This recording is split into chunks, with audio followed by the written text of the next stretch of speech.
Bakit ang isang libingan sa isla ay tuluyan na nga bang inabandona? Sa angking ganda nito ay may kakaibang kwento at misteryo na ngayon mo lang maririnig.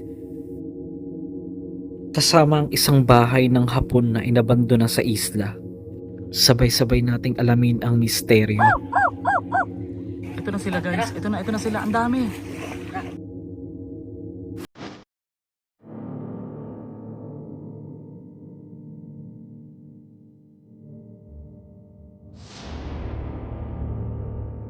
Ipapakita ko lang sa inyo guys yung eksena kanina na muntik nang lumubog yung sinasakyan naming bangka. At ito pala yung nangyari bago ako makarating dito. 5 oras mula Davao City mararating ang bayan ng Mati sa Davao Oriental. Sa daan pa lang napakaganda nito kahit liblib. O tila wala kang taong makikita, pero ang isa lang ang pakay ko dito, ang nakatagong sementeryo sa islang ito. Gani sir, parang tourist spot yung barangay nyo, no? Oh, number 1 ito sa Ay, saan po? Sa Montification, sa Oriental. Opo. Nasa ibabaw eh. Ngayon lang ako nakapunta ng ng barangay na may sentro ba sa bundok ba?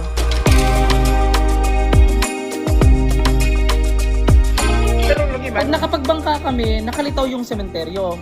Oo. Hindi siya nasa tubig. Wala po siya sa Wala tubig. sa tubig, mayroon lupa 'yon. So, ito na yung pinaka-way natin mga master kasi iniwan ko na yung mga kasama ko yung aking team.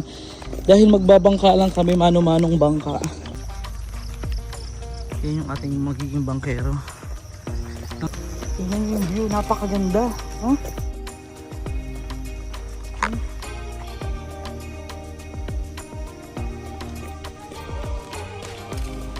So mamaya pwede naman ako magpalipad ng drone doon at ito na yung bangka.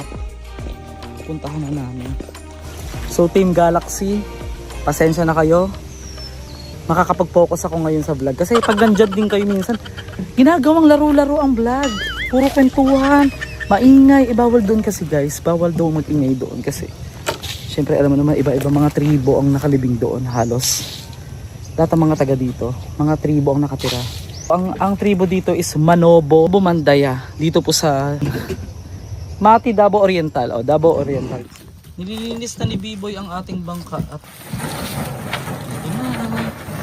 exciting part. So, bigyan natin sila ng kaunting pagkakakitaan ngayong araw kasi dito sa bukid, dito sa lugar nila, dito sa Barangay Luban, ang kanilang sementeryo. Ay, teka lang, ano yun? Ano sana? Kana? Bahay? Kaya ba natin? Di ba ako mabigat?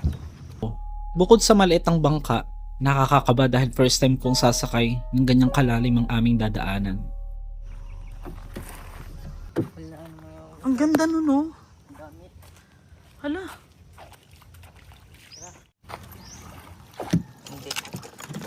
Paano pag naglilibing dong? Saan dumadaan? Ito mismo itong daanan na to?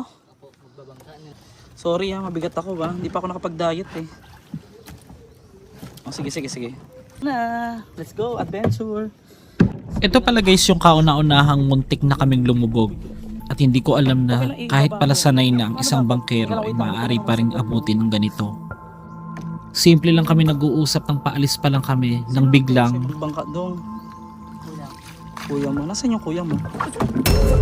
Dong, dahan-dahan dong. Bakit? Kinakabahan ako ba? Kabalo man ko maglangoy. Balik lang. Balik muna. Paano yun yung bangka mo? Kinakabahan ako ba? Sige lang, relax lang. Kinabahan ako dong. Wala. Pero sanay ka talaga dong. Okay, ganda oh. Kaya lang, bakit tayo muntik bumaliktad? Dito. Oo, maliit lang siya. Sige guys. Hayaan nyo guys, bibili na ako ng life vest next time. Hindi pa pwedeng gantong. Dahil sa katagalan na pala ng bangkang ginamit namin, ito pala ay may butas na. Kaya kailangan namin maghanap ng isa pang bangka. Ito na naman ang nangyari. Gagamit kami ng isang mas malaki pang bangka.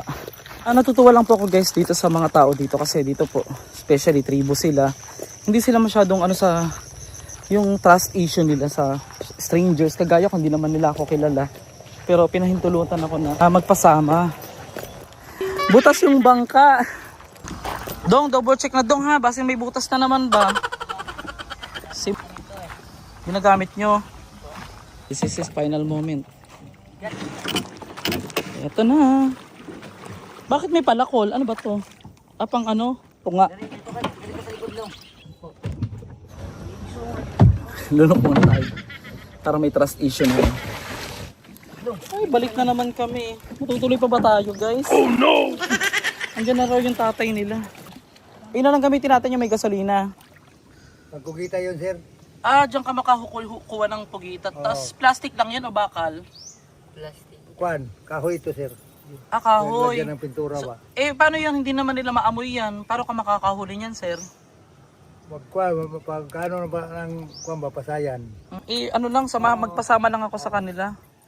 Kinsay mas buotan dira. Kanang duha. Dadalawang taon na raw walang naglilibing sa sementeryong ito. At ang isa sa paraan ng kanilang paglilibing ay ipinapatong ang kabaong sa mga bangka upang maitawid pa sa isla at mailibing. Iba-ibang kulay ng bangka na sakyan natin na.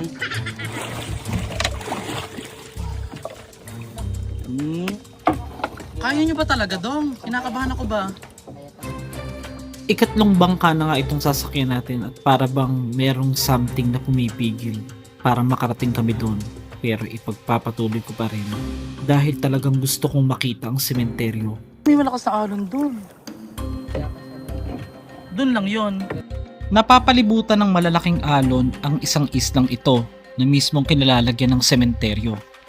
Para bang isang malaking arkipelago ito sa himpapawid na madalas lang nating nakikita sa lugar kagaya ng Batanes.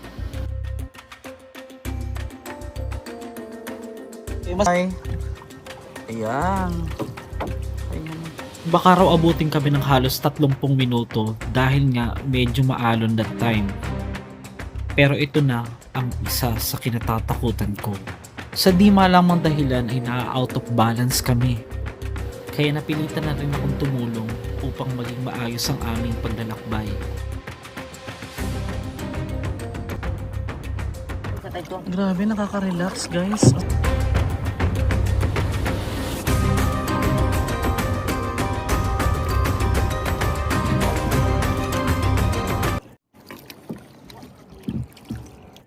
So ito si Master Gala. Kasama ko yung dalawang paslit. Paslit? Hindi mabagyo diri sa bahay sa inyo. Hindi po. Doon lang po sa labas meron. Kinakailangan magpalit sila ng posisyon para sa pananatili ng balanse ng aming bangka. Agay! Agay! Sa'yo gusto mo tulungan kita dyan? Ako dyan? Palagi yan sama. Parang hindi, inaantok ka pa dong. Nagkape na ka dong? Inggit na no. Parang wala si energy bag. Baka inaantok pa siya. Hadlok ha? Wala. Parang dapat sa sarili ko itatanong yung tanong na yun kung natatakot. Dahil medyo takot na nga ako ng time na yan. Bata pa lang sila o nasa edad pa lang sila ng 6 hanggang 7 ay sinasama na raw sila sa pangingisda ng kanilang tatay. Kaya sanay na silang sumama. Nagulat ako na dito pala ang sanktuaryo ng napakaraming mga paniki o bats. At ganito yung paraan nila upang tawagin ito. Ay! Pinya.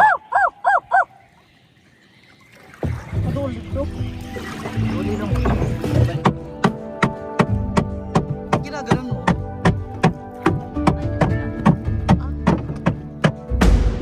Bukod sa malakas na hiyaw ay pinapalo ni B-Boy ang kanyang bangka upang lumapit ang mga bats o paniki dahil nandito nga ang sanktuaryo ng mga paniki na napakarami. Madalas daw itong lumalabas tuwing hapon. Paano ba?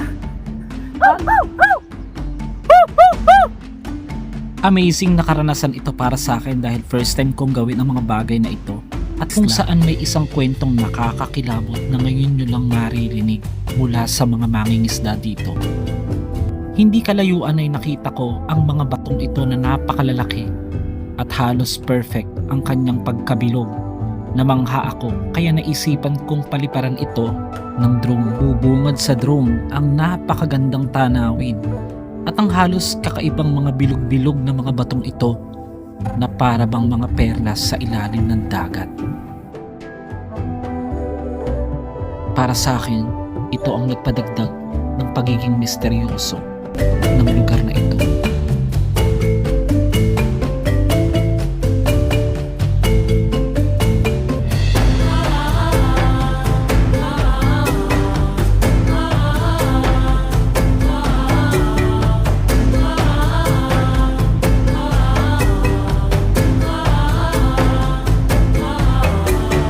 Ayan yung isla ng mga pating.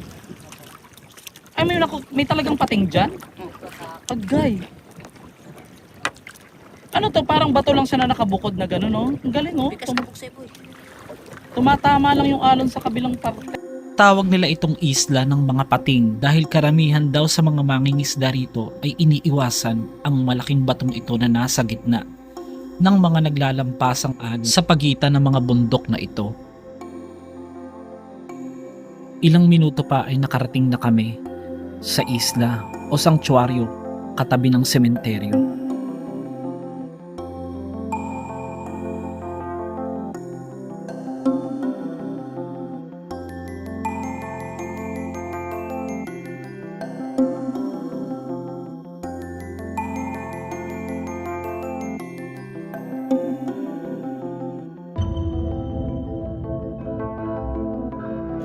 Tabi-tabi. Babangga. Mabubustot. Teka lang.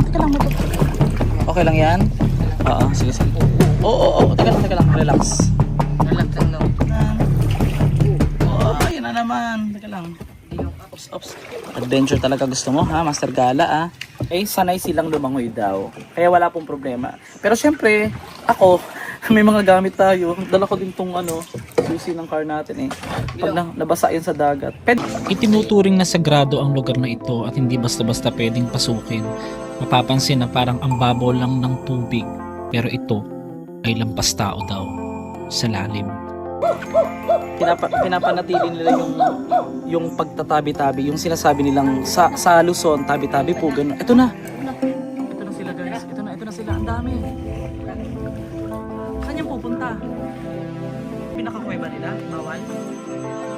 May mga kaukulang permiso sa pagpasok sa kanilang mga sanktuaryo, kaya ipinagbabawal na pasukin ito ng basta-basta lang. Unexpected talaga tong adventure, guys, natin. Kaya sana palagi nyo pong tinatapos yung buong video para mas exciting siya kasi hindi po planado halos lahat ng ginagawa nating vlogs. More on on the spot adventure. Ayan, ang dami. Astig.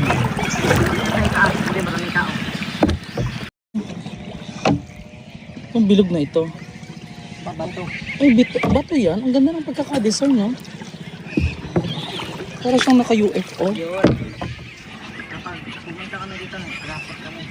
Dito ay may narinig ako na parang kakaibang tinig. Oo, kakaiba. May malalim bigla, tapos biglang mababaw, no? Sige lang. Yan po yung mintaryo. Sige po, bababa na tayo. Ay po, para siyang puti, yung pinaka. So ito na mga master yung sementeryo. Binangka pa natin ng halos 30 minuto. Binangka ng ating kasamang mga locals dito na si B-Boy. Yan. So, abe-abeya po. Abe-abeya po. So kailangan natin mag-ganun, guys, kasi syempre. Sa unang sampa ko'y aakalain kong walang mga nakalibing dito. Pero Kinaibahan naman po nito is ito yung, kumbaga nasa isla talaga siya, tong sementeryo na to, di ba? Ang mga patay ay hindi kinakatakutan kasi sila yung namahinga na. So ano yung kwentong naririnig mo dito, B-Boy? Pwede tong mga Ano yung naririnig mo mga kwento naman dito? Meron daw gigising kong patay. Ano no? Gigising daw patay dito. Ano no? Gumigising? Sinong nagsabi? Yung ibang tao po, pag pumunta kami dito. ayon daw sa kwento ng ilang mangingisda dito na sa tuwing pumapalaot sila ay nakakarinig sila ng parang nakahiga na biglang babangon.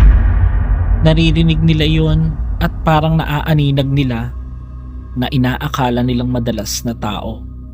Mapapansin ang lugar o ang mga nitso din na halos parang nakalimutan na. Ito ang kauna-unahang kong puntod na nakita rito. Pumanaw po siya nung May 19, 1998. So 1998 po siya inilibing dito. Nasaan po yung ibang nakalibing pa? Hindi pa po eh. Gatang... Natabunan ng dagat.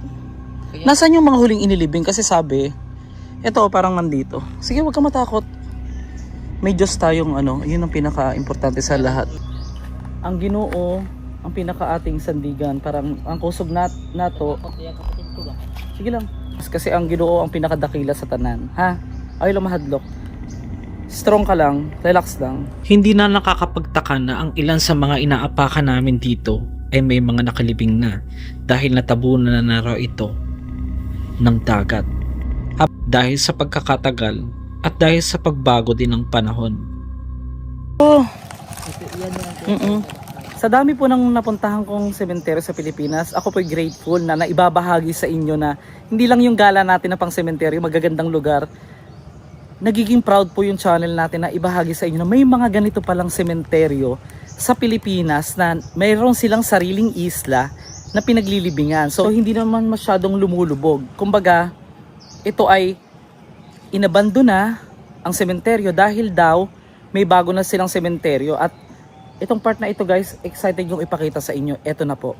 Maraming salamat po sa lagi pong mga sumusuporta sa atin. Unang-una sa Diyos po ang lahat ng pagpapasalamat natin dahil tayo ay binibigyan ng kalakasan ng loob.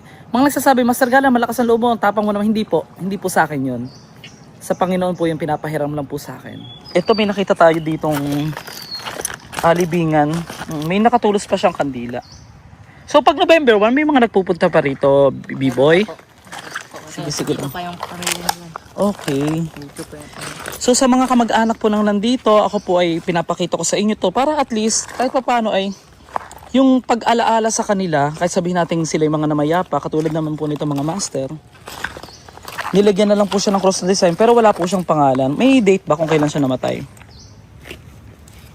Wala man. Oo. Sa totoo lang mayroong konting pangamba, pero yung sasabihin mo takot talaga guys, hindi mo dapat talagang katakutan ng mga sementeryo. Ang katakutan natin yung mga tao na pwedeng gumawa sa atin ng masama. Ha? Nakapunta na po kami dito nung kasama ka pa yung pinsan, yung kuhan ko, yung tito ko. Oo. Tama po yung mga pinsan ko, dito kami nagbablog po kami nandito. Ay, nagbablog ka din noon. Oh. Anong, Sige, tutulungan kita. Suportahan natin siya guys if ever. ngayon wala nang camera ngayon. Wala kang camera. Sige, try natin Nasira yun. Try natin magawa ng paraan pero hindi pa ako makapag-promise. Iko-contactin kita ha. Hindi pa natin masabi ha. If ever naman itong gumanda naman ang ating views dito guys. O baka naman dyan yung mga pwede nating sponsoran ng camera. Gustong-gusto mag-vlog ni B-boy. Anong iba-vlog mo gusto mo? Vlog to. Mga laag-laag. Vlog ta. Ayaw mo lang ng menteryo. Gusto niya yung mga yung mga pangisda, ana. Ito po yung mga nitso dito mga master. So, RIP. Di, wag mong papansinin yung mga nararamdaman mo ha. Relax ka lang. If ever man, oo, wag kang matakot. May picture. So, iyan.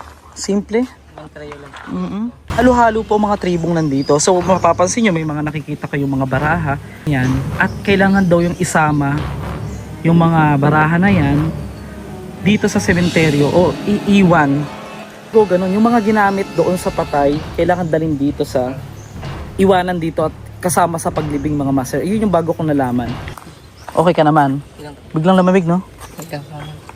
Parang nakaramdam kami ng kakaiba at iisa lang yung aming nararamdaman, ang kaba at ang napakalamig na paligid. Kaya minabuti na naming lumabas na ng sementeryo upang makaiwas sa anumang pwedeng pangamba o mas delikado pang mangyayari sa amin dito. Nag-iwan na rin kami ng panalangin sa lugar at bilang pagbibigay respeto rito. Ipinapakita sa ating drone sa kaliwang bahagi ito ang pinakasementeryo nga kung saan tayo naroon.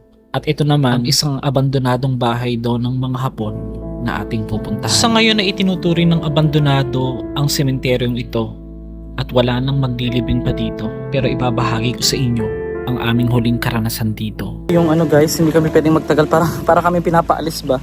Yung pakiramdam. Ito yung mga natives na mga orchids na nandito lang. Ito yung ginagamit sa mga tawag dito sa bahay-bahay, ganyan. Ako hindi lang ako nagpahalata dun sa kasama ko kasi nakaka-feel na rin ako ng kakaiba.